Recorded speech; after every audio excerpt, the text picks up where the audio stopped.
Welcome to the RadioU podcast. Coming up, Kevin from Disciple shares a diet tip he got from Dolly Parton. Also, does this fish have better hair than you? All that and more on the way next.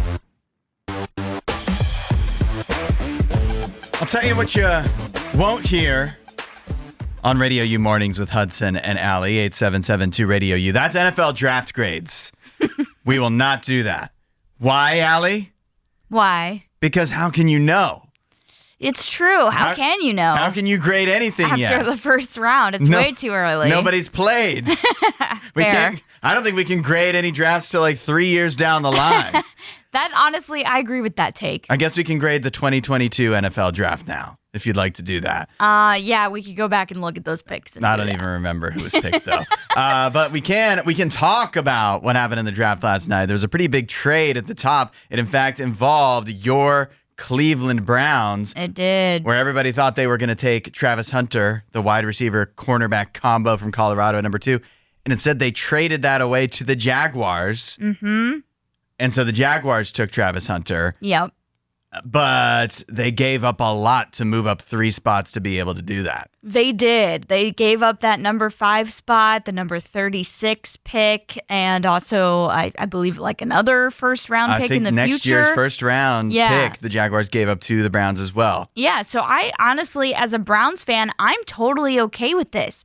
I think I mentioned yesterday, I was kind of uncomfortable with the idea of the Browns drafting Travis Hunter because I was worried that it would really work out for them. And honestly, I know a lot of people, this may not be a flashy pick at number 5 with Mason Graham, but I'm okay with it. Does it feel like a pick to please Myles Garrett for staying? Maybe. It kind of does. But I'm okay with giving him some support. He needs it. But I do hope that with these following rounds that we will see in the next coming days, they will address their offensive issues because they have a lot of them. And I think a lot of fans were hoping they were going to do that with that number 2 pick. But yeah, I'm okay with this move that they did. Yeah, it's not the kind of exciting move. Like for the Jaguars, this is exciting for their fans. It's very flashy. Which I feel like is why they did it. They gave up a lot. I don't think they needed to do this, but it may work out because I do think one thing the Jaguars are telling you is that they're giving up their next year's first-round pick, right? So that means they're taking any idea of them getting a quarterback in the draft next year off the board. They're not giving up on Trevor Lawrence. They think he's going to be fine this year. They think they pair him with Travis Hunter maybe as a receiver, and that gets fans excited too. And you have a new coach and everything gets energized and turned around. And so I feel like they gave up too much for who Travis Hunter is, but at the same time, it could very well work out for them. And for the Browns, Travis Hunter doesn't do you a whole heck of a lot of good if you don't have anybody to throw him the ball. There's nobody they could have gotten to throw him the ball this year. Yeah. And so just gather all your belongings in the draft for next year and load up and hope for hope that the Jaguars are wrong and they suck and that you get a high pick from them, or you just tank this year and then you get the number 1 pick and you can add some other stuff. And so I think it could work out for both sides. Yeah, we'll see. We'll see. I mean, there is definitely a world where Travis Hunter is, a Hall of Famer, but there's also a world where he isn't. Yeah. So we'll see. I feel like the Jaguars, in very similar fashion with the Browns, sometimes go for these big picks and it just doesn't work. It just feels like he has way less of a chance succeeding in Jacksonville just because of who Jacksonville is. Because of their history. No matter what he does. Yeah. And so, we hope the best for him, but obviously we're competing with, the other teams in the NFL. But yeah, I as a Browns fan, I'm not upset. Yeah. The thing that nobody seems to talk about with Travis Hunter, though, is he's going to play wide receiver and cornerback, right? I have no idea if they're going to let him do both. The draw of him is that he can do both. But if you're playing 2 positions, doesn't that mean you're twice as likely to get hurt? That's what I'm saying. I would, if I was their head coach, if I was their receivers coach, anybody on that staff, I'd be trying my hardest to convince Travis Hunter to go with one or the other. Pick one or the other, and then I'm thinking, like, is he best? Is he really the best at either cornerback or wide receiver in this draft?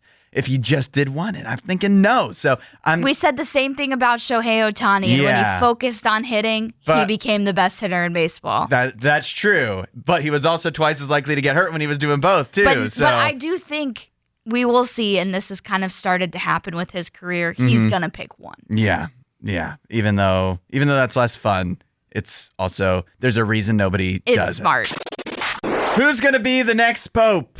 8772 Radio U. Let us know if you have a good idea. I know I don't. But this is the question the world is asking right now after Pope Francis passed away earlier this week. And now, even though, Allie, I'm going to be honest, I have no idea about any of the Pope candidates. Yeah. Papal candidates. The front runners. Somebody has invented a way that makes me want to get involved. Okay. Some guy has actually put together a Pope fantasy league. On TikTok, a guy in the UK launched a Pope fantasy league where you can get points for not only correctly predicting who the next Pope will be, but also you can get like bonus points. I guess if you predict certain characteristics or certain things that, certain events that will take place in the time that between now and when the Pope is chosen. Yeah. Is it elected or just...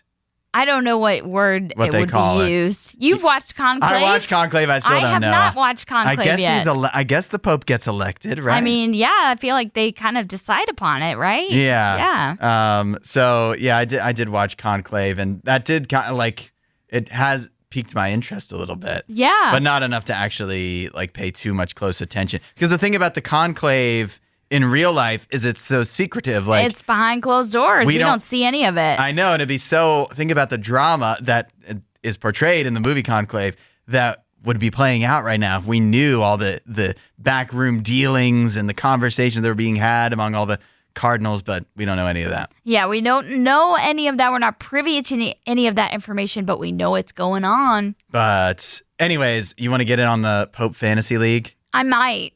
Is it in poor taste? Maybe. That's probably a good question. I couldn't decide on that. Yeah. I mean, it doesn't really have anything to do with the Pope, the old Pope dying. Yeah.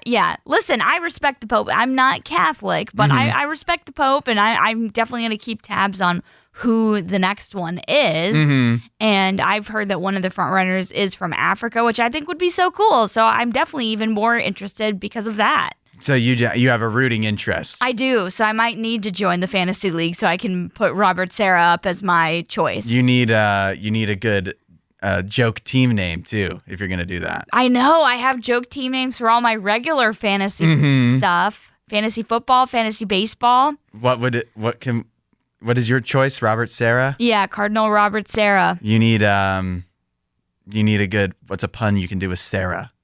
I don't know. I shouldn't have asked this. I always loved the Vine that was like, Sarah, like when the guy's like sinking in the canoe. Have you ever seen that video? I think so, yeah. That video kills me. Oh, I want to get involved in the Pope Fantasy League. You turn it into a game. You turn it into a competition where I can even win prizes, and all of a sudden, it's a whole lot more interesting. We're in once you gamify the Pope, even man. though he's literally like, you feel like I almost feel obligated to be interested because it's possibly the most influential individual in the entire world. One of, for sure. Definitely up there. And if it wasn't for Fantasy Pope League, I just probably would not really care. Yeah, that's crazy. Just not pay too much close attention to it. Yeah. We just keep learning more and more about the frightening depths of the ocean. This new discovery comes from the South Sandwich Islands, where researchers have discovered a deep-sea fish that looks like it has hair. Literally, if you look at the picture, this is a fish, and it looks like it has pigtails or something. It's true. It does. What it actually is not hair at all. Something actually possibly more terrifying, and that is parasitic crustaceans that live on its head. Oh, really? This It's fish's head. Parasites. Yeah. That's not good. That's, I think it actually, I believe they think it's a symbiotic kind of thing. So Okay, so it probably won't kill it, hopefully. It doesn't seem that way. Researchers say this is a sign of a diverse and functioning ecosystem down below in the ocean. So they actually think that's a good sign. I don't know if the fish would exactly feel the same way since it's got crustaceans stuck to its head. Yeah. I don't know if I would be very pleased if that was my situation, but maybe they serve some kind of purpose for this fish. Maybe. And make it look fashionable. I'm just looking at the video to see exactly how this fish is moving around. It doesn't look like it inhibits the fish, like as far as it moving, but I would imagine that's got to weigh it down a little bit. Yeah. I mean, it's two of them, two crustaceans stuck to its head.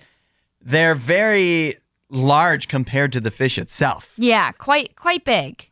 Quite big. They're long. They've got these like long tentacle things. I don't even know how to describe it. It's kind of crazy. Yeah, I mean, it literally, if you can imagine a small, long, like a lengthy fish, a thin, lengthy fish, and then if it had pigtails on the top of its head, yeah, that's what's going on right here. Yeah. If you want to see the picture, you could text us 8772 RadioU. But it's I've never seen anything like this, and pretty nuts. Further proof, I think, Allie, that if aliens are among us, they're in the deep ocean. There's such wild things down there. Because they would just blend right in. Yeah. This is why I am afraid of the ocean. I know my big fear is like sharks, but like the ocean is so scary because there's just so much down there and we don't know what's down there. It's too dark. Yeah. The good news about my fears, which are space and the ocean, is that, especially the deep ocean, is it's easy to avoid. Like it'd actually be difficult to get to either of those places. Yeah, that's true. And so I can just stay away from them. But if I ever did find myself in the deep ocean, I'm just kind of afraid of the ocean. I'm not afraid of the beach. Yeah. I'm afraid of the ocean. I'm afraid of getting lost at sea. Yes. Okay. And I'm afraid of getting lost in space. Why? Because these are the places where you can't be rescued easily. Nope. Not easy to find you in the ocean. Maybe I should add Antarctica to that list. Like that's a really big thing. And if you got lost there, you're probably done for. Yeah. The elements are working against you there too. Yeah. Not only would you be hard to find, but who would even, same with space, who would even want to come find you? They'd be like, you shouldn't have been messing around there. Yeah. Serves you right. Yeah. Get your popcorn ready. It's our Friday tradition, the weekend watch list on RadioU, letting you know which movies are new that you could be watching in theaters and at home this weekend. I've got 4 this weekend, Allie. All right. Lots of options. Starting with The Accountant 2, starring Ben Affleck. Forensic accountant Christian Wolf teams up with his estranged but highly lethal brother to track down mysterious assassins. The Accountant 2 is now in theaters. Okay. Did you see The Accountant 1? I did see The Accountant 1. I actually really liked it. I don't know if I'll see this in theaters, but I gotta say, it makes sense that this movie's coming out. I had no idea it was because Ben Affleck was just on like a big podcast, and I was like, I wonder why he's on there. Promoting a new movie. Promoting The Accountant 2. I like the first one too. Yeah. But not so much that I'm like, gotta go see the second one. Let me go spend money. It does have a 76% on Rotten Tomatoes. However, Clarissa Lowry of The Independent says it's a sequel whose only move is to amp up everything that was ridiculous about its predecessor. Okay, so Clarissa didn't like the first one. Not a fan. If you're not a fan, maybe you'd rather watch The Legend of Ochi, now in theaters. A young girl learns to never go outside after dark because of reclusive forest creatures known as the Ochi. However, when a baby Ochi is left behind by its pack, she embarks on the adventure of a lifetime to reunite it with its family. It has an 81% on Rotten Tomatoes. Is it animated? No. Really? It's a live-action A24 film. Oh. I saw the trailer for this. I do not think it looks good, but it does have an 81% on Rotten Tomatoes. However, Barry Hertz of the Globe and Mail says, like a wildly sketched picture handed to you by a child not your own, you kind of just pick it up, nod politely, then move on with your day. Barry Hertz did not like The Legend of Ochi. I feel like I'm with him. I don't know. Maybe I'll watch it one day and be proven wrong, but the trailer did not look appealing to me. I need to watch the trailer. How about this one? The Shrouds, a David Cronenberg film. Okay. Karsh, a creative entrepreneur who lost his spouse, develops a machine designed to communicate with deceased individuals. Interesting. The Shrouds is now in theaters. It has a 74% on Rotten Tomatoes. Randy Myers of the San Jose Mercury News says, how lucky we are to have this boundary pusher still thinking up such bold and provocative films. Okay. Pretty good praise right there. That's David Cronenberg. He came up with The Fly. Yeah. So that's a pretty big name there. And then lastly, if you don't want to leave the house, but you do want to watch a new movie, Havoc is now on Netflix, starring Tom Hardy, Timothy Olyphant, and Forrest Whitaker. Gosh darn it! That's a pretty good cast. I know. After a drug deal gone wrong, a bruised detective must fight his way through the criminal underworld to rescue a politician's estranged son, unraveling a deep web of corruption and conspiracy that ensnares his entire city. Uh-oh. Havoc is now on Netflix. It only has a 67% on Rotten Tomatoes. For Netflix, that is not bad. That's almost a 90 for Netflix. That's a good point. And Kat Hughes of THN says, featuring one of the best action sequences of the year, Havoc proves that Gareth Evans, the director, remains a modern master of action cinema. Okay, Gareth Evans. Is he like from John Wick or something? Who is Gareth Evans? Hold on. Let's do some background research here. Other movies. The Raid Redemption, The Raid 2, The Raid 3. I've never heard of any of these movies. I think The Raid is known for like really good action scenes. So maybe that's what they're referring to. Yeah, I guess so. I've never heard of this guy, but according to Kat Hughes, he's a master When you of say action master sequences. of action scenes, immediately my mind went to John Wick. Yeah. So if it can compete with that, maybe I'll take an interest in John the movie. Wick, but with Tom Hardy, Timothy Olyphant, and Forrest Whitaker. Pretty. Sign me up. With political drama? Let's do it. Let's see. 67%. I like those odds. Yeah. Let us know what you watched this weekend at 8772 Radio U. We'd love to hear your reviews. We got more playoff basketball headed our way this weekend. Really, it hasn't stopped. Every single night there's different games, which has made me so happy, Hudson. Mm-hmm. I'm enjoying all of it. But we got some good matchups coming up as we will probably finish out some series of the first round literally this weekend. There's a couple that could finish out sweeps this weekend, yeah? Yeah, there's a few. So coming up tonight, we've got Boston at Orlando. We've got Indiana at Milwaukee, Los Angeles at Minnesota. So it's going to be a lot of fun with those games. I know I'm looking forward to seeing what Indiana can do. Can they kind of, put a real stamp on this series against Milwaukee? We'll see. I know you kind of were cheering on the Bucks. Yeah, I think they turn it around tonight. That's the one that's like the Celtics, the Thunder, and then surprisingly the Pacers could all finish off their series by the time we're back here on Monday. But I think the Pacers are the one that can't. And in fact, I think the Bucks will probably even it up by the time all things are said and done. Now that you got Dame back, he's got a game under his belt, kind of get him back into the swing of things. They get home court, and everything should even out a little bit. Okay. Interesting take. We will see what happens tonight.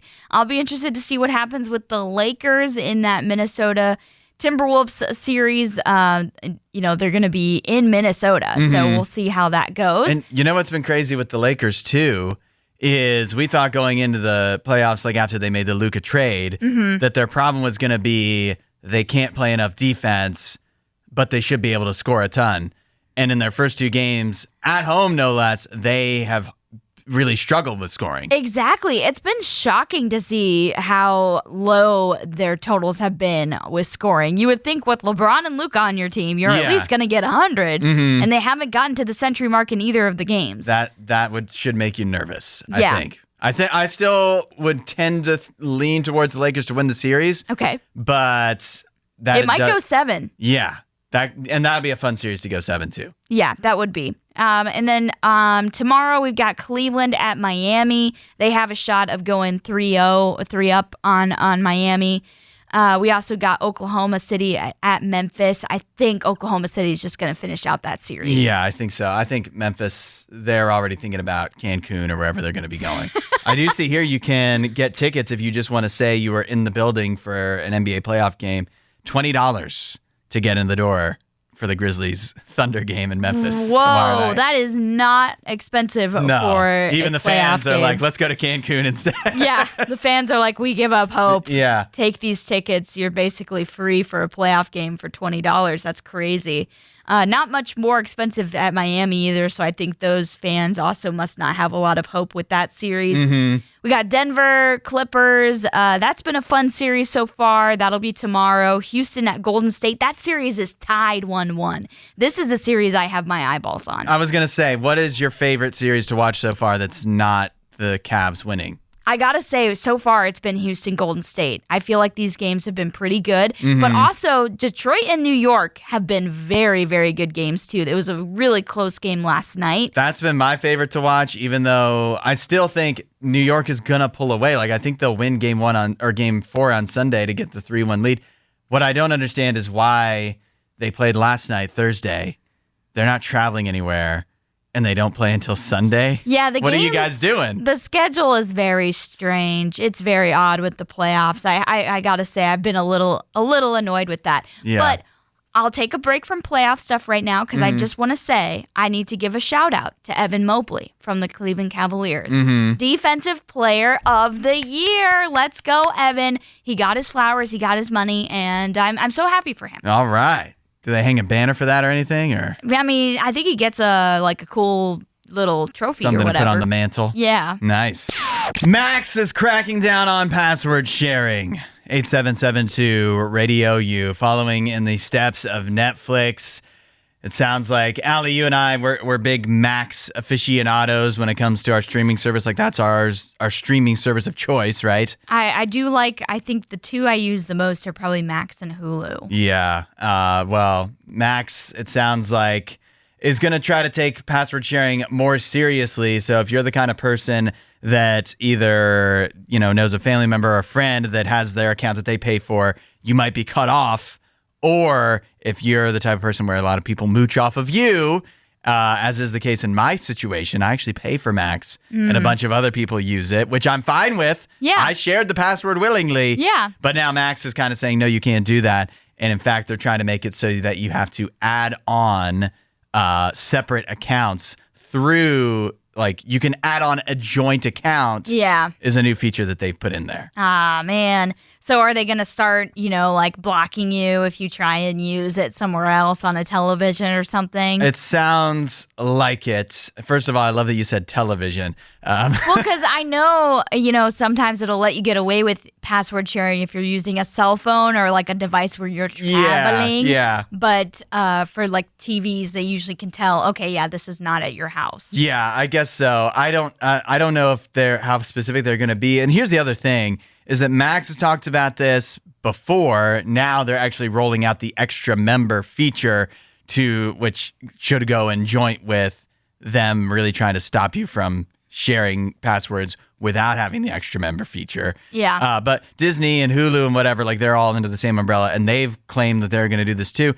And none of them have really been effective, or I haven't seen it come up except on Netflix. I think Disney Plus does do the extra member thing, right? Because I feel like I remember hearing about that. I don't have Disney Plus, but I think I remember it. I think they want you to do that, and they offer that, but there's no push. Yeah, there hasn't been any impetus for me or the people I share with to do that because we've all just been sharing and having no problem with it.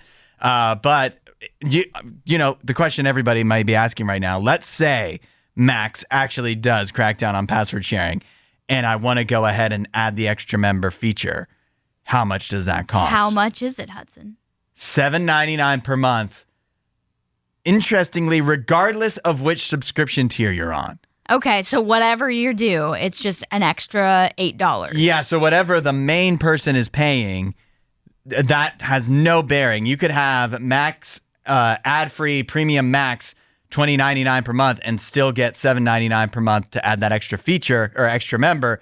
But if you're only paying for the ad-supported plan without any sports or anything at $9.99 per month, it's still $7.99 to add somebody else on. Interesting. I mean, I like that it doesn't change as you move up the ladder, but it would be nice if it was a little cheaper for the $9.99 one. That really only benefits the person that's getting the that's being the added one on. In other words, me as the one that's actually paying the full price, if I'm sharing it with people, it doesn't help me at all. Yeah. Like, I want to be, this even encourages more for you to find somebody else who's paying for the $20.99 version. To be the add-on. Yeah, and like, can you add me on, please? Hey, this is just mooching, but it's mooching with a little bit of like a tip. It's a tip for mooching. You know what I mean? Yeah, I guess. They're tipping you now. Like, if your family wanted to continue to use your HBO Max, Yeah. and or just Max now, and you were like, okay, yeah, you can use it, but you got to do the add-on. It's like a little tip. I want to know, Allie, do you think this is wrong? What? Password sharing. What are you more mad at? People that share passwords or streaming services for cutting down on that? I definitely don't like that streaming services are cutting down on it, but I mean, I also understand that they're like, we're losing a lot of money or potential customers by people password sharing. They say, I mean, this is at least my thought process. I'm sure, like, Netflix has really gone after this. Yeah. And they continue to. So if it was really hurting business, They would stop. Yeah, they'd stop. At the same time, though, like, I'm just simply not, as somebody who shares passwords for these accounts, I'm simply not going to subscribe to all of them. No. So, but maybe I'm just, like, there's some people out there that have been paying for no accounts or, like, one or whatever, and they actually go, all right, fine. If I can't get away with it, if they're really going to force me, then fine, I'll pay. But it's so hard for me to believe that people... It's too expensive to do all of them, as you said. I think what the best option that you need to do is actually churn. You churn through. Yeah. Whatever one you're currently wanting to watch because of this new show or this new movie, that's the one you do for this month, and then you move on. That is the right thing to do. Yep. Eating chicken could be killing you. 8772 RadioU. According to a new study that was just done in southern Italy, they found that consuming just 300 grams of chicken breast per week was enough to increase your chance of death by 27%. I always love how they say that. It's like, we all have a 100% chance of death. I know. How can you increase that? I don't know how to take this data, and honestly, this article doesn't break it down very well. So I don't understand like exactly where, because it says increase in death from all causes. What does that even mean? All causes? In other words, the people that in this study, they had over 4,000 people, almost 5,000 people participate in this. The people that were eating 300 grams or more of chicken breast per week, keep in mind, 300 grams of chicken breast, that's about 2/3 of a pound. So it's not a lot. In a week, that's not that much. And this is chicken breast. That's like the healthy part, we thought. People that ate 300 grams of chicken breast per week were 27% had a 27% higher risk of death than those who ate less than 100 grams of chicken breast per week. But again, what does that even mean for did those that ate only less than 100 grams never die? They died later. So they just live longer. You live longer if you don't eat chicken breast, according to the study. Interesting. Well, I wonder how long the study had to, how much time it included. I don't know if I have that here when they actually got started and when they finished, but let's see. I don't see that here. I don't see it, obviously. But, these studies come out, Allie, and it's not that I don't believe this. It could very well be true. I don't buy it. Why would they put this out in a journal and stuff? They put a lot of hard work into this. It's not that I don't buy it that they found these results, but I think you can find results for pretty much anything if you do a study. This is what I was going to say, is that there is some reason that everything we eat and drink harms us. Yeah, but we can't not eat nothing. Right. And so I can't, or I guess we can't eat nothing. And so I just can't, I take this and I think it's interesting. And I feel like it's just everything in moderation kind of thing. Sure. Even though eating 2/3 of a pound of chicken breast a week sounds pretty moderate to me. Yeah, the person that wrote this article was like, yeah, that's how much chicken I eat in a day. I know, right? Yeah, for those that like work out and track their protein and track how many grams they have a little scale at home. Like they're eating that amount of chicken probably per day. And the people that you would consider healthier because they're in better shape. And so it's all Like, there's just so much that goes into it. I feel like you just can't narrow it down to one thing. Right. Well, to me, even the data point that they give you, the 20%, 27% increase in death from all causes, that's a very vague data point. I don't even understand exactly what that all means. Like, from all causes, what natural causes? Like, what do you mean by all causes? I mean, I think it's pretty obvious. Like, you're just more likely to die. But everyone is likely to die. But you're Everyone more, will die. During the time of the study, let's say they did this for 15 years, 27% more people that ate a lot of chicken died than those who didn't. Yeah. Not even a lot of chicken who ate chicken. Which is still not even that high of a percent. Like 27%, can you really chalk it down to just the chicken? That's what they did, yes. I know that's what they did, but I'm like, can you really do that? Surely there are other factors that need to be taken into account. There are other things, but when you do studies like this, like the chicken is the chicken is key. When you remove all other variables, that's the only thing they focused on. I still think that's meaningful. No, I'm not saying it's not meaningful, but I just mean I feel like overall the data from this is too vague to really like come away from it and be like, yep, never eating chicken again. No, I mean, but I think I guess here's the takeaway is that if you're eating chicken breast, you should be doing other things to counteract that possibly. And if you don't eat chicken, then you can have more fun doing other things that might kill you. Yeah, if you don't eat chicken, apparently you have the healthiest diet ever. Get a load of this. Get a load of this, gang. A bakery in New Jersey posted out on Facebook recently. They have asked their smelly customers to please stop coming into the building. Oh, is this really a problem? Like, are they really struggling with this? So much of a problem that they posted on their Facebook on April 16th. This is Century Bakery in Bridgeton, New Jersey. They've asked their customers that are very stinky to please use the drive-thru instead of actually coming in. And this is, my mind instantly went to this when they said smelly customers.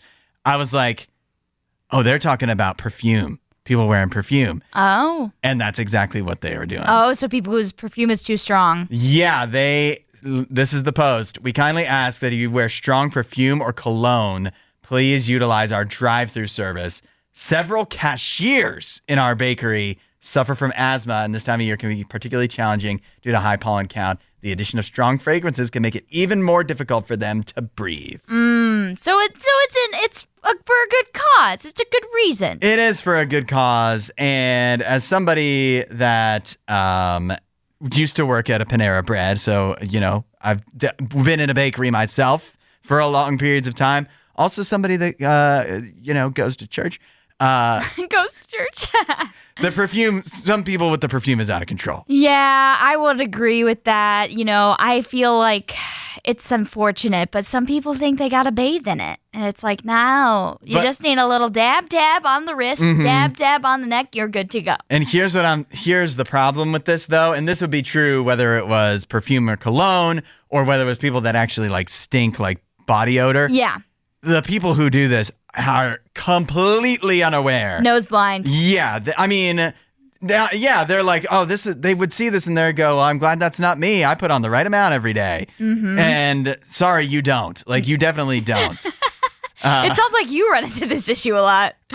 You know what? Are you super sensitive? Because I know some people are also hypersensitive to smell. Like, they can't have any scents at home. No, I love having smells. I'm big on candles and like wax smell. To me, and I'm cool with cologne. I know some people put on way too much. Yeah. I think that smells good though. I think perfume tends to really not smell good. If it's used in excess. Yeah, like body mists and stuff like that. I'm cool with. Yeah. It's the perfume that you put on almost any, and I'm like, this doesn't smell good, It smells like you're embalming yourself or something. What? It doesn't smell good. I don't know if I would agree. It's too chemically or, I just can't do it. There's some that I definitely don't like the smell of, but I'm pretty picky when it comes to like which ones I enjoy and which ones I don't. Mm-hmm. But for the most part, like the perfume or spray that I use is like, it's a spray from like Bath and Body. Bath and Body Works, you can't put on too much. Yeah. But if it's a straight up actual perfume you spent a lot of money on, you shouldn't have. Yeah, well, either that or just put it on lightly because it really is strong. Like especially if you pay a high price for it, those perfumes are strong. Yeah, they don't need a lot. Why would you just want to blast through it too? Yeah. Like you make a little dab will do ya, and it'll last you longer. You won't have to spend so much money on it. Exactly. I know for me, when I was a kid and I got my very first perfume, I kind of wasn't used to having something that lasts a long time. Yeah. You know, the scent lasts a long time. And so, you know, maybe you overspray a little bit, but you don't need to with those expensive ones. Yeah, you definitely don't. You ever think that like the people that wear a lot of perfume or cologne too, like they actually know that they naturally don't smell good, and so they're trying to cover up? I mean, that could be why they're doing it. I feel like it's more just like what you said, where they just don't know. realize They don't it. even know. They've gotten too used to it, and they're like, if I can't smell it, then I haven't put on enough. Exactly. Well, I don't fault this bakery for doing this, but I bet you it doesn't help. No. Unless you specifically talk to these individuals. Just moments ago, we talked about a new study that finds that eating chicken is more likely to kill you than not eating chicken. Not sure if that study was conducted by chickens or what, but either way, that's not stopping McDonald's from adding a new chicken item to the menu. Apparently, this is their first new menu item that's like that what they believe will be a permanent addition. Okay. Since 2021. Okay. It's been a long time. What's coming to McDonald's, supposedly permanently? New McCrispy Strips. Yes. First of all, love the name. Everything in McDonald's should have a Mc in front of it. Yes, absolutely. That trend needs to continue. The employees still get mad at me when I call it a McQuarter Pounder, but I'm going to keep doing it. That's what it should be. Actually, I call it sometimes a McQuarter McPounder. And they're like, what are you talking about? Yeah, they're like, please, why don't you just order on the app, sir? The McCrispy Strips are coming to McDonald's May 5th. But you know how it is. Like sometimes maybe you'll get lucky. Maybe you open up the McDonald's app. Maybe they're already there for you. Who knows? Maybe. And they also come with a new sauce added to the menu, the creamy chili dip. Okay. Which they say is a savory, sweet, and tangy sauce. Okay, how is that different from every other sauce I've ever heard of? I was going to say, it sounds like they're trying to compete with like Cane's and Chick-fil-A with this. Yeah. And, it's their version of that sauce. Man, I love both of those sauces. Me too. Me too. We'll see how this one tastes. We got to do a food fight for this. We've got to try May 5th. That's Cinco de Mayo. Oh, Cinco de Tender. And what better way to celebrate than with chicken strips? Yeah. The classic Cinco de Mayo treat. They say that the new McCrispy Strips are all white meat chicken breast, the kind that kills you, with a crispy fried breading and a bold new black pepper flavor. We all know if there were a study on if you eat, more McDonald's than the next person. Oh, yeah. Definitely more likely to die by all causes. But what a way to go. What a way to go. You'd be happy, right? With the McCrispy Strip in your mouth. McCrispy McStrip. Yeah, so that's coming to McDonald's May 5th. They used to do, does it say this here? Yeah, they used to have chicken strips on the menu. They did a long time ago, and I actually liked them. Were they good? I feel like I remember eating them a lot as like a kid. It says that When did they get rid of them? Okay, so they've done this twice. They offered chicken strips under the name Buttermilk Crispy Tenders in 2020. They also served chicken selects in 1998, 2002, and 2003. And then they brought them back in 2004 until 2013 when they got rid of them. Yeah, that's that range of 2003 to 2013. Mm-hmm. I'm almost positive I ate quite a few of them during that time. A lot of chicken selects. Whenever we came back from Zambia, yep. Mm-hmm. I remember ordering the chicken tenders. I feel like I really never ordered those. I've always loved chicken tenders, and I continue to love them. I have a shirt that literally says, I'll have the chicken tenders. I've never seen you wear that. I will wear it when we do the food fight for the McCrispy McStrips. On Cinco de Mayo. Yeah. The UK government is literally about to spend over $50 million trying to dim the sun 8772 Radio U. This is a new plan that looks like it's going to be approved in the United Kingdom, where they are dedicating 50 million pounds, which equates to actually over 60 million US dollars. And they are going to use that for different ideas of how they could try to dim the sun. How are they planning to do this? The first technique explained here is that they are going to try spraying aerosolized particles high into the stratosphere, which would consequently, they hope, deflect a small bit of the sun's energy away from the planet. Interesting. I guess they are not used to the sun that much in the UK with all the rain and cloud cover they have there, that their pale skin just can't handle it. Seriously. They've hit 75 degrees somewhere in the UK and they're like, oi! It's too much. Cool it, bruv. We ain't got enough sunscreen for this. Although I guarantee most people that probably live in the UK are like, what? Why are we spending money on this? Yeah, if they even are paying attention in the first place. Yeah. How do they know? But of course, they claim that it's to combat global warming. But how can just one country with some aerosolized particles and $50 million to spend on them really make that much of a difference? I don't know how much of a difference it'll make. Scientists, I love this quote here from this article. It says, some scientists have called plans barking mad. So basically, it's a crazy plan, and it's not going to work. What a great way to put it. They also say, though, this sounds fun. They say seawater sprays could be used to make clouds brighter and deflect solar radiation, so they can make their own clouds. You already have enough clouds, UK. This is the most UK thing I've ever seen in my life. What in the world? There's a little bit of the sun peeking through there. Cover it up. We can't have that. Cover it up, eh? We can't have that. Clouds all the time. Thank you. Blimey. Is that UK or is that pirate? No, blimey is definitely an English thing. I don't think any of these things, except bruv, I feel like these aren't things they actually say. It's just what we think they say. Oh, and they do the exact same thing for us. Yeah. Oh, my goodness. Growing up, seeing people try and do an American accent overseas, hilarious. All of the stereotypes come out. Excuse me, do you have any vegan That's how probably their... They do that. Vegan they cheese. do a lot of like what would be like similar to the SNL skit, The Californians. That's what they do. Yeah. What are you, Stuart? They do that, or like a really bad country accent. No, I always assume that every other country thinks the entire United States is a caricature of Texas. Yeah. That's how I picture it. Yeah.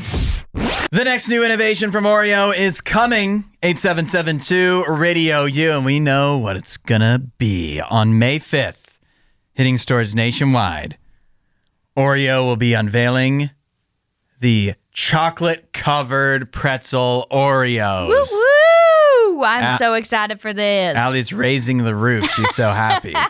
I love pretzels, and I am a savory and sweet type of mix of person because I love savory things usually more than sweet.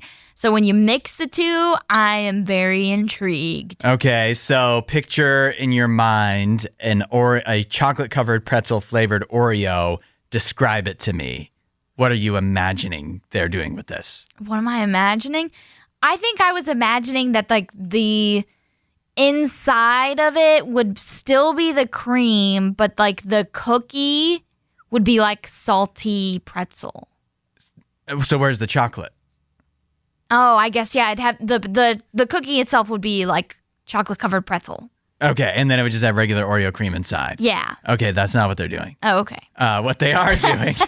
Now, I see, this is interesting how we all think of it differently, because I would have thought the Oreo would just be like the golden Oreo. Yeah. And then inside the filling would be chocolate filling with like pretzel bits. Oh. But I also am wrong. Okay, what are they doing? What they're actually doing is chocolate cream, kind of like you described eventually, sandwiched between two pretzel-flavored Oreos that are topped with salt. Okay, so I got the pretzel-flavored Oreo cookie part right. Mm-hmm. Just a little bit different as far as it looks like the picture here. It looks like almost like a regular golden Oreo. Yeah. Except it's flavored like pretzel. They claim it's pretzel flavored, and the chocolate is only in the filling. Yeah. And then the pretzel part is only the cookie. But that's an interesting way to do it, but it does sound good. I know Oreo's not going to miss. And Oreo just doesn't miss, man. They just don't miss. Oreo, the worst Oreo is still pretty good. Still great. And this sounds like a good new flavor idea. Also, to me, I always think with like the pretzels like that are a snack, not the soft pretzels from Auntie Anne's or whatever, which are amazing. Yes. But the pretzels that like they give you on planes or whatever, those are really complimentary. And I don't mean like on planes how they give them out. I mean like they shouldn't be the main focus. Yeah. But when you like cover them with chocolate or you have like something really good to dip them in or something, or they're crunched up in little bits or and they've added got to like something. some flavoring on them. Yeah. You know, like seasoning. Like straight up hard pretzels are for toddlers, but anything with flavoring or chocolate or, seasoning, then they start to get fun for adults. Yeah, then it's like, all right, we're taking this to the next level. It's like pub pretzels. You just did another voice again. Why do you keep pointing out when I do stuff? Every time we talk about a food you like, you come up with a new voice. This is my That was your pretzel voice. My pretzel or Oreo voice. Yeah. I don't know. Do that again. Next level. I just want the whole show to only be foods that you like and hearing all the new voices you would come up with. I don't know if I can replicate that though with anything else. All the new accents. Do your broccoli voice again. I don't remember. What was the broccoli one? I don't even know. I can't remember it. It was your character. Maybe we have to talk about broccoli for it to come out. Yeah, to actually talk about broccoli. Well, listen to the RadioU podcast for any episodes we talked about broccoli because you can hear the broccoli voice. RadioU, where music is going. Thanks for waking up with Hudson and Allie and our special guest back on the show. We have Kevin from Disciple. Kevin, Woo. Good morning. Good morning. How many cups of coffee have you had so far today? Just one so far. More to come. More to come. Okay. Nice work. How about That's you? all it takes. How many are you in? One monster mean bean. Am I allowed to? You can bleep it out. Energy drink. Maybe another cup of coffee coming later. We'll see. There you go. So far, so good. Yeah. Good. So good. Enough to be ready. I am ready. I don't know what I'm ready for, but I'm ready. Yes. Absolutely. ready to face the day and Allie and myself. Kevin from Disciple, y'all are you're on tour. You got a bunch of shows coming up. You also have today the Skeleton Psalms Deluxe Edition. So I want to get to all of this. But I do want to know, Disciple's been one of the most successful and long-running bands on RadioU, and you don't get to be that without finding a way to stay relevant and stay with the times and everything. Here's a question I have for you. What is something I was hoping you just keep going. I don't even want the question. Just keep saying what you're saying. If there was a RadioU Hall of Fame, Disciple would be in it. Mm-hmm. You would be greeting everyone at the door. But here's my question. This is a return favor for me saying that your jersey number was retired in the RadioU rafters. You're returning the favor. Yes. Right now. They didn't get to hear me say that. But that's what you're doing. I see. Okay. Allie, you want to get in on this? Thank you. I don't know what else I could say. I mean, Disciple had some upsets in our RadioU Music Madness bracket. Mm-hmm. People love you guys. Yeah. Oh, man. But here's the question. What have you learned from bands that have come up listening to you? Like they grew up listening to Disciple. What have what's something one of those bands has taught you? Oh, man. So many. I mean, I'll rattle off a few, the one thing that I've learned, the big overarching thing is that we all need each other to do well. The whole competition thing, it doesn't serve each other very well in Christian music. And, when we are cheering for each other and we're working together and all that, it really does. When someone else wins, then everybody wins. And that's the thing. I remember talking to Dave from Remedy Drive, and he was just like, I was like, I need you to kill it tonight, and he was like, huh? Like he was like, really? I was like, yes. He goes, "That's awesome." I was like, "Yes, please destroy them tonight. I need you to kill it tonight. Get them going." And that kind of attitude, has been taught to me by a lot of bands. One in particular would be a band like Mercy Me, who's not obviously not a rock band, but they were headlining a Rock and Worship Roadshow. Uh, I think in maybe Sacramento, California. We were broke down in San Diego, so we were going to miss our time slot. They literally like talked the crowd up like disciples on the way, they were video and saying the crowd, hurry up, disciple. They switched out and gave us their headlining spot, our little Wow. 15 minutes of Wow. 20 minutes, whatever we had for that night. I mean, who does that? Who Yeah. says, "Hey, the band is late. They had some bus trouble, and you got for those of you that came to see them, you're going to get to see them. They're going to play after we get done." I mean, what incredible, like Hmm. Yeah. so humble, so amazing. Skillet, one time we were on the road with them, and Corey came up, and John's wife Corey and came up and was like, "Do you guys need bus stock?" I just like, I don't even know what that means. She meant like groceries and food, and I was like, no, we're good. And like 2 hours later, she comes back with like $400 worth of groceries, Oh and my was like, "Well, God. you didn't tell me what you wanted, so I just got you all this." It's just kind of Oh. like, you know, um, I mean, it's that kind of attitude. Hmm. It's just like really serving each other, being there for each other, helping each other, really not competing or trying to win. And so winning is nice, winning is fun. But really, like I got to tell John Schlitt, who's Petra's my favorite band of all time, and I got to say this to him day before yesterday. He's now a friend of mine, which is very strange, but I got to say this to him yesterday. I was like, your music is the soundtrack of my life. Mm.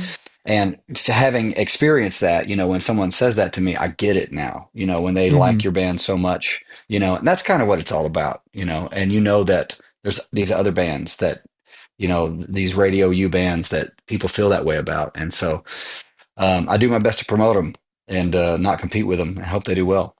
Celebrate each other's W's. Yeah. I say. That's right. A lot of good name drops in there too. Yes, absolutely. Coming John from- Schlitt from Petra, let's go. Yeah. I'm older. Sorry.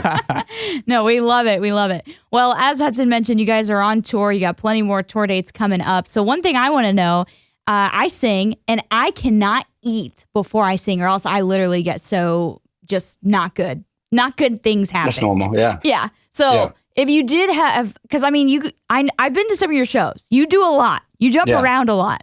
So you got to have calories. you. What do you do to Mhm. maintain that energy up on stage? Do you eat something? Do you take some Oh, Monster yeah. Energy? What do you do? Yeah, I'm the exact opposite. I have to eat like right before we play. I'm eating maybe 1,000, 1,500 more calories on a show day than I do on a normal Wow. day. I'm trying to, and we eat at like 5 o'clock. We all eat at 5 o'clock every show day, and we'll perform at 7 or 8 o'clock. I have to stay away from like ice cream, which is one of my favorite things in the world. Mm. Anything cold, cold Mhm.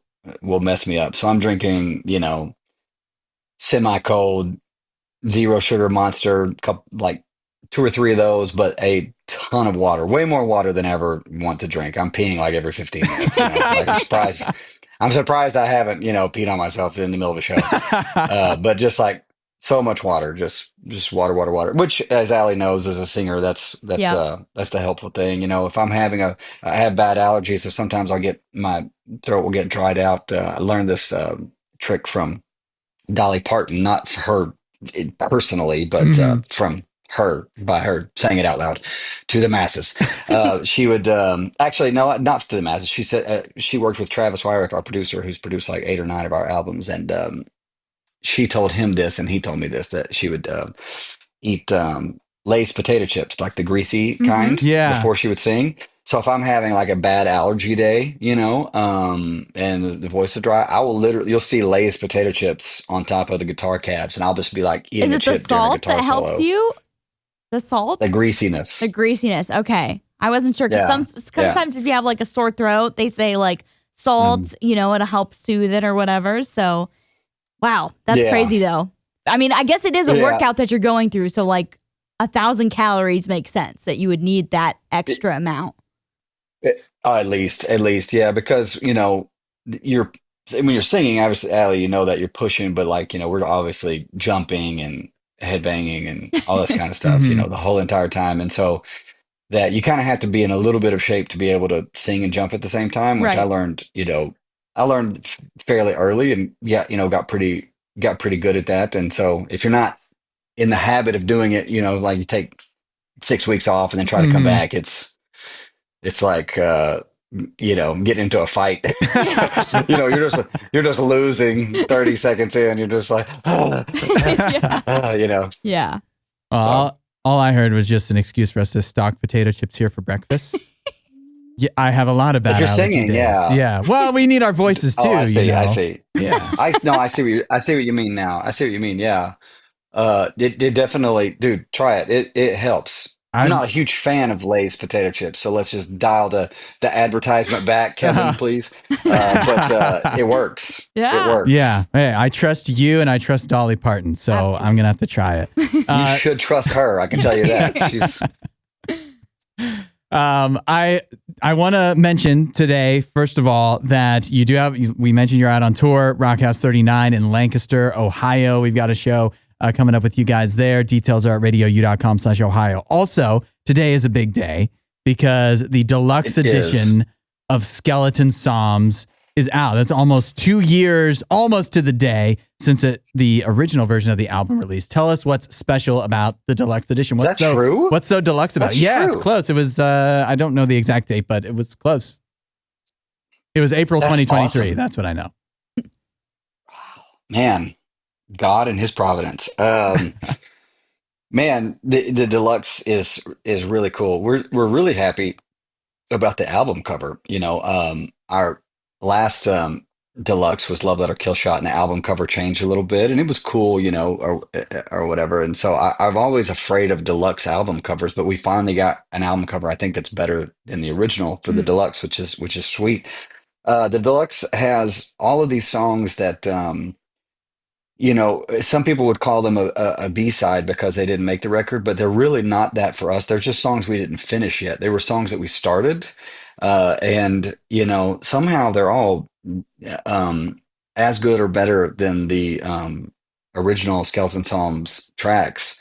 So we released one last year called If You Say So, and then another one called Sound the Alarm, and then a few weeks ago, Resurrecting Reasons, which was featuring TJ from Decipher Down. And then so the deluxe as coming out today, will have a couple more new songs, A Promise to Live acoustic track, an EDM version of Executioner, which I was like, why do you want to Wow. do that? Then I heard it and I was like, oh, that's actually cool.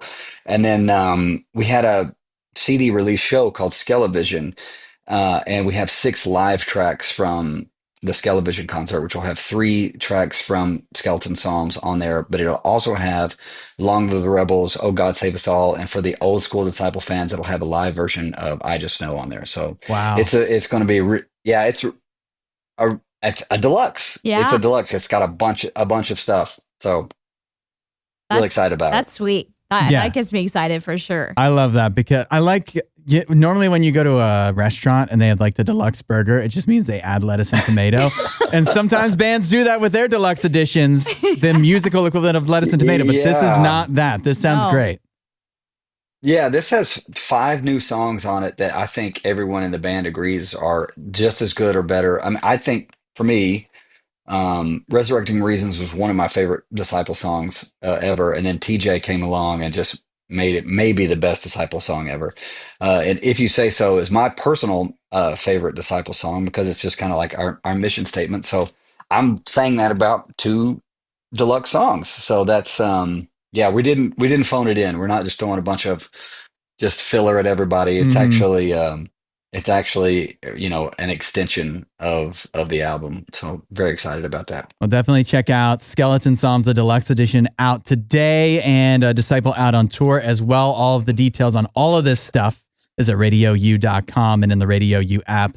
Kevin from Disciple, thank you for spending some time with us today. Have fun on tour and go get that coffee you needed. Yes, sir. Absolutely. Thank you guys for what you do. Appreciate y'all. It's Radio U. Thanks for listening to the Radio U podcast. Don't forget to rate and review the show.